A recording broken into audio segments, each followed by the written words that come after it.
तो ये चल रहे हैं अभी इलाहाबाद के संगम घाट की ओर। फिलहाल हम जमुना में से नाव में से चल रहे हैं।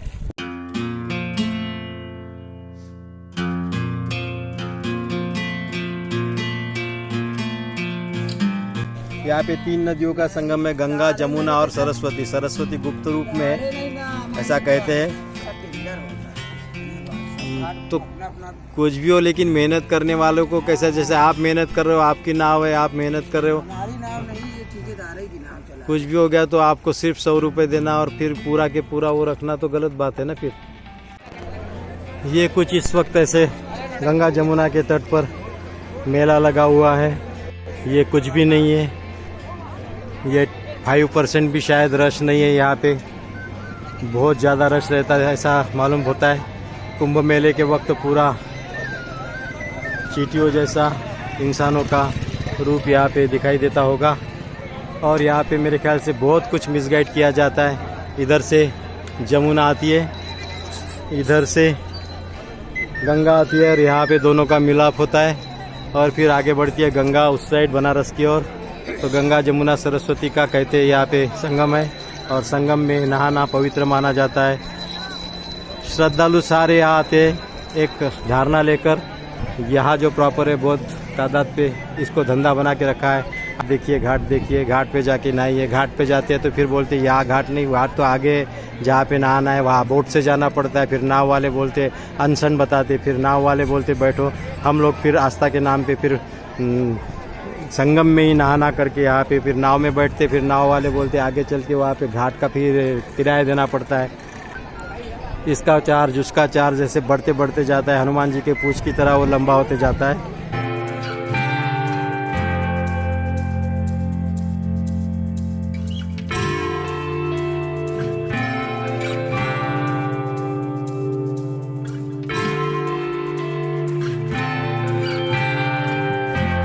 ड्रोन शॉट अगर लेते हैं तो 2 रंग के पानी अलग अलग दिखते होंगे, लेकिन ज़मीनी स्तर पे नहाते वक्त और ये इसमें कोई फ़र्क नज़र नहीं आता। सब हरा पानी आता है।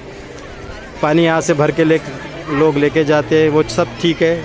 अगर आप शेयरिंग बोट में आते हो तो 2-2 4-4 घंटे लग जाते हैं उसके लिए। नाव में स्पेशल अगर आते हैं तो 4-4 हज़ार रुपये बोलते हैं, 1000 रुपये में लाते हैं।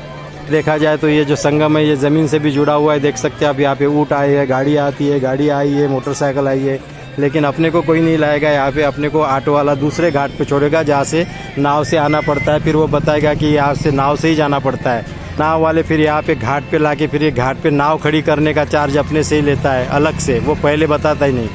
तो ये सब ऐसे गोरख धंधे हैं, तो अच्छा नहीं लगता। कहीं ना कहीं अपना मूड ख़राब हो जाता है। तो खैर छोड़ो, घूमने फिरने आए हो तो घूमो फिरो जहाँ तक हो सकता है।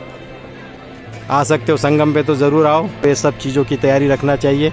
और जो फर्स्ट टाइम है वो पक्का अपने आप को कहीं ना कहीं ठगा हुआ महसूस ज़रूर करेगा। समाधान तो होता है नहाने का। एनीवे अभी हमने जो फॉर्मेलिटीज़ थी वो पूरी कर ली है। नहा लिया है संगम में, पानी भर लिया है। निकल रहे अभी बोट से फिर से उसी घाट पे जहाँ पे हम उतरे थे, ऑटो किया था। अब हर जगह अगर अपनी गाड़ी से घूमते हैं ना तो वो भी दिक्कत जाती है। कहीं पे पार्किंग का प्रॉब्लम जाता है, कहीं हमको एग्जैक्टली मालूम होता नहीं है स्पॉट्स वगैरह। गूगल एग्जैक्टली बता नहीं पाता।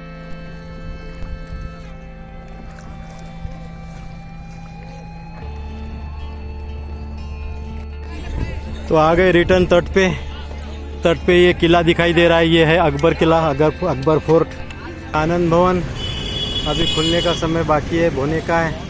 तो ये इलाहाबाद यूनिवर्सिटी इस वक्त हम देख रहे हैं। त्रिवेणी गंगा स्नान करके फिर अभी पूरी तैयारी वैयारी करके ठीक 10:30 बजे हम इलाहाबाद को कर रहे बाय और निकल रहे अपने आज के अगले डेस्टिनेशन के लिए, जो कि है चित्रकूट धाम, जो यूपी और एमपी के बॉर्डर पे बसा हुआ है। कुछ पार्ट यूपी में आता है, कुछ पार्ट एमपी में आता है। तो यहाँ से डेस्टिनेशन है अपना 125 किलोमीटर। वक्त लगने वाला है 2 घंटा 40 मिनट। तो इलाहाबाद में बहुत कुछ तो देखने लायक था नहीं। सबसे ज़्यादा महत्वपूर्ण है वही है त्रिवेणी संगम, गंगा जमुना का सरस्वती का मिलन। जानने समझने अनुभव करने के लिए महत्व की चीज़ है। बाकी फिर आनंद भवन तो आज खुलने का था, 10 बजे का समय खुलने का। दूसरी जो चीज़ें है, खुजरो बाग वो एक सादा पार्क है, वो हमने 10-10 मिनट की उसमें समाप्त कर लिया। तो बढ़ते अभी आगे चित्रकूट के लिए अपने बेहतरीन सफ़र में मिलते आपसे। तो बने रहिए। चैनल को अभी सब्सक्राइब नहीं किया तो सब्सक्राइब कर लीजिए। If you are new to the channel please do subscribe and stay connected for the travel videos and another also the informative one. तो ये यमुना नदी है। फ़िलहाल संगम यहाँ पे नहीं, आगे जो दिख रहा है वहाँ पे संगम होता है। ये जो श्यामा प्रसाद मुखर्जी सेतु है ये यमुना नदी के ऊपर से चल रहा है। ये नया सेतु, ट्रैफिक काफ़ी जाम है इस सेतु पे।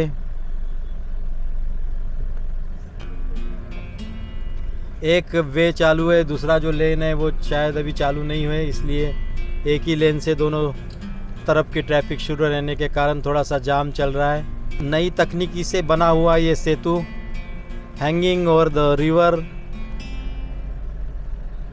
अब ये सेतु समाप्ति के साथ साथ ही हमारा इलाहाबाद का जो प्रांगण है, जो मेहमान नवाजी है, वो ख़त्म हो जाएगी। तो गाड़ी का डीजल हो गया फुल टैंक और अपना भी पेट भर लिया। पहले अपन ने एक छोटे से ढाबे पे मस्त सा खाना, कहते हैं ना छोटे छोटे ढाबे पे बढ़िया बढ़िया खाना मिल जाता है कभी। तो खैर अपने को सब चलता है, अपने को लग्जूरियस चीज़ें ज़रूरी नहीं है। छोटी छोटी चीज़ों में एंजॉय कर सकने की अपनी तमन्ना होनी चाहिए और करना भी चाहिए। तो हम वैसा ही समझते और चला लेते हैं। हालांकि थोड़ा तबीयत का ध्यान रख के, अच्छा सा साफ़ सफाई का ध्यान रख के देखना चाहिए सब कुछ। खाना पीना तो हो गया है, खाना पीना अपना भी, और गाड़ी में भी डीजल टॉपअप कर लिया है। अब तो अपन डीजल में जो भी है फुल टैंक में अपन अपने एंड ऑफ द डेस्टिनेशन तक चल सकते हैं, अपने गांव वर्धा तक। तो फ़िलहाल हम चल रहे हैं नेशनल हाईवे नंबर 35 पे, जो हमें चित्रकूट लेके जाएगा। तो ये सिंगल रोड, हालांकि नेशनल हाईवे नंबर 35 है, लेकिन ये अपना पुराना हाईवे जैसा है, पुराना हाईवे है। रास्तों की दोनों तरफ बड़े बड़े पेड़, छाया रास्तों पर आती हुई। अदरवाइज़ जो 4 लेन बन चुके हैं वहाँ पे कोई छाया और कोई पेड़ दिखाई नहीं देते। ये गांव से जाता है, गांव से होकर जाता है, ग्रामीण भागों से जाता है, लेकिन अच्छा है, चिकना है, बटर स्मूथ है। बस सिंगल हाईवे, थोड़ी स्पीड मेंटेन होने करके चलना पड़ता है, गांव में से गुज़रना पड़ता है, ऐसा दिखाई दे रहा है। फ़िलहाल कोई दिक्कत नहीं है। अभी ETA अपना चित्रकूट का 2:40 का है और आराम से पहुंच जाएंगे धीरे धीरे। फिर आगे देखेंगे क्या करना है। चित्रकूट वैसे ऑलरेडी हमने पहले भी एक्सप्लोर कर चुके हैं, बहुत साल हो गए, लेकिन अब दूसरे मायने से हम फिर से उसको on the return journey visit देकर देखना चाहते कि क्या क्या बदलाव आए हैं, क्या क्या हमें अब वहाँ देखने को, अनुभव करने को मिलता है। आप बने रहिए, वीडियो को पूरा देखिए। और हमारी लद्दाख सीरीज़, कन्याकुमारी रामेश्वर सीरीज़, जिसकी लिंक ऊपर आई बटन में आ रही है, आप विज़िट करके देखिए। बोलेरो का लॉन्ग ट्रिप्स का एक्सपीरियंस आपको हर जगह देखने को मिलेगा। और चैनल को सब्सक्राइब नहीं किया तो सब्सक्राइब कीजिए।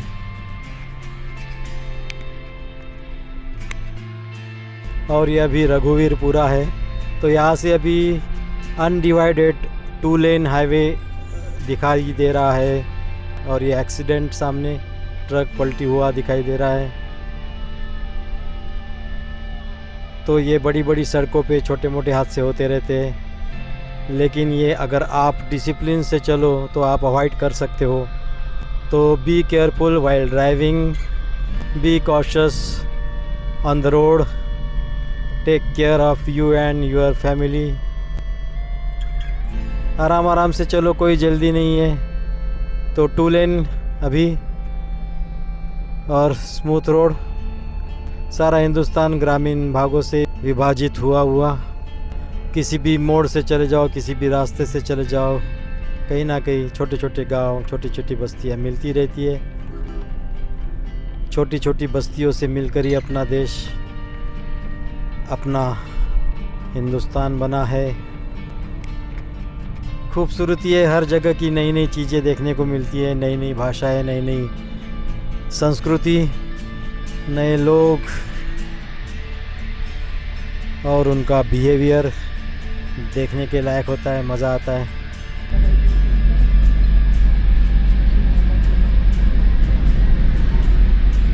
पावर स्टेशन है। बहुत ही सुंदर रास्ता लग रहा है, बहुत ही सुंदर। हल्की फुल्की झाड़ियाँ और रास्ते पर आती जाती गिनी चुनी गाड़ियाँ, रास्ते पर आजू बाजू वाले बड़े बड़े पेड़ देती हुई छाया, और उन छाया में से जब हम निकलते हैं तो अपने ट्रैवल को, अपने सफ़र को चार चांद लग जाते हैं। तो वाकई में 4 लेन में आजकल के बड़े बड़े हाईवेज़ में ये सब नहीं दिखाई देता। ये सब का अनुभव वहाँ हम नहीं ले सकते, इसके लिए इन्हीं रास्तों पर चलना होता है। तो ये झाड़ियाँ, ये सफ़र अपने मंजिल को खुशनुमा कर देता है मंजिल के आने से पहले ही। बहुत बढ़िया, बहुत सुहावना सफ़र चालू है। खजुराहो यहाँ से 250 किलोमीटर की दूरी पर कम ज़्यादा, और झांसी 275-80 किलोमीटर के आसपास, और अपना डेस्टिनेशन आज का जो चित्रकूट है वो 70 किलोमीटर की दूरी पर। आराम से क्रूज़ कंट्रोल में चल रहे, 80 का क्रूज़ कंट्रोल लगा दिया है, गाड़ी बिना कुछ हिले डुले मस्त चल रही है।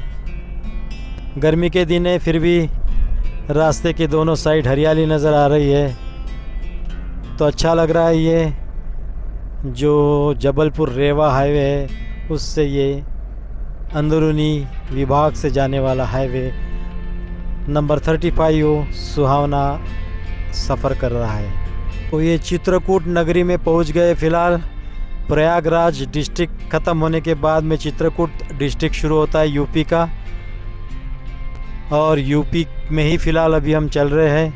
यूपी का यहाँ पे डिवीज़न हो जाएगा, फिर एमपी की सीमा लगने वाली है अभी फ़िलहाल। तो ये यूपी का चित्रकूट डिस्ट्रिक्ट है। तो अभी चलते अपने होटल को तलाशते हैं।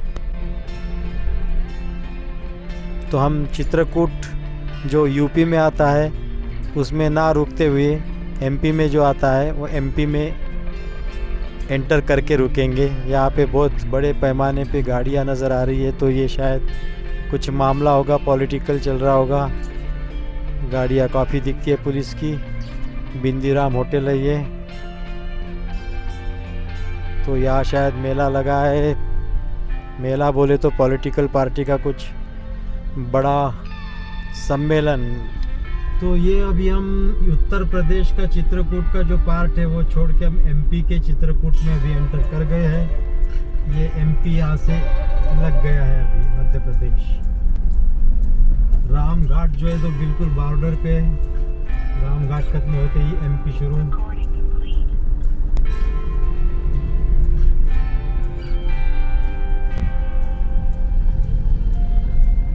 ये सारा चित्रकूट का जो भाग है वो आ रहा है एमपी में।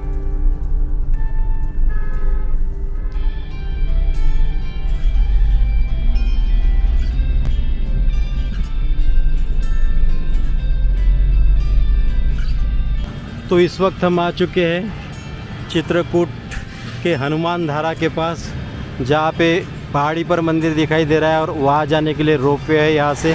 तो हम लोग चित्रकूट आने के बाद में रुके एमपी के टूरिज़्म के MPT मंदाकिनी रिसोर्ट में, जो कि एक अच्छा यहाँ के हिसाब से एक गवर्नमेंट का टूरिस्ट रेस्ट हाउस है। तो वहीं पे हम रुके और वहाँ से फिर फ्रेश होके आराम करने के बाद थोड़ा फ्रेश होके फिर अभी निकल रहे। तो यहाँ जाते हैं अपन रोपवे का मज़ा लेते हैं आज। तो अभी 145 रुपये रोपवे की टिकट है यहाँ के जाने आने के लिए।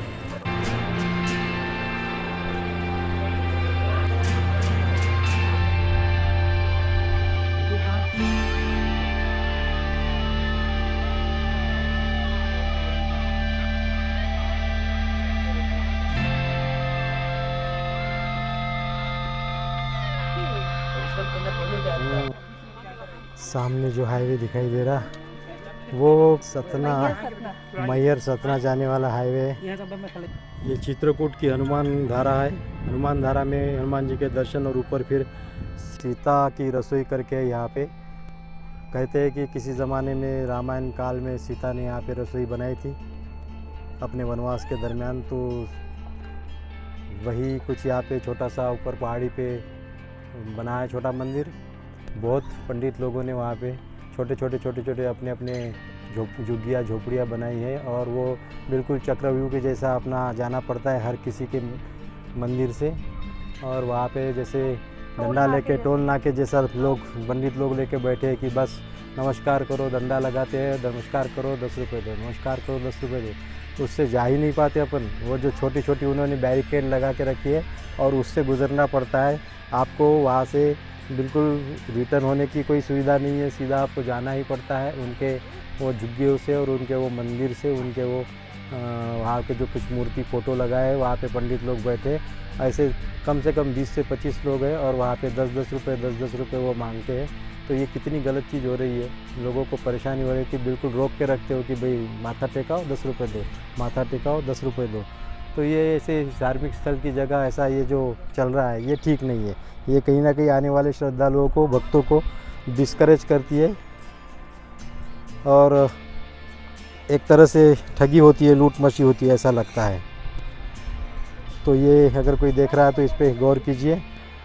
तो रिटर्निंग टाइम के वो सिर्फ दोनों हैं रोपवे में और यहाँ से ऐसा नज़ारा। तो रोपवे ठीक ठाक है, सुंदर है, मंदिर का भी ठीक है, श्रद्धा है तो जाकर आना चाहिए। लेकिन इन श्रद्धा और दर्शन के बीच में जो बैरियर्स बनाए कुछ लोगों ने, कुछ खास लोगों ने कमाई का साधन बना के रख दिया, तो वो बहुत गलत हो रहा है। लोगों ने जागरूक होना ज़रूरी है। डोनेट करना है आपको, रजिस्टर्ड ट्रस्ट में डोनेट कीजिए जहाँ पे उसका कुछ यूज़ हो, डेवलपमेंट हो, उसमें डोनेट कीजिए। उसका कुछ सही से इस्तेमाल हो तो उसमें आप डोनेट करो। लेकिन यहाँ पे किसी का खुद का कमाई का ज़रिया जो बनता है और जो ज़बरदस्ती पैसे ऐंठने का काम कर रहे हैं लोग, उससे सावधान हो जाइए। लोगों की श्रद्धा का फ़ायदा उठा के, आस्तिकता का फ़ायदा उठा के, मन में भय बना के कुछ लोग अपना कारोबार जो चला रहे वो बहुत गलत लगता है। उससे कहीं ना कहीं धार्मिक भावनाएं जो भी है, जो धार्मिक वृत्ति के लोग हैं, उनकी धार्मिक भावना भी आहत होती है।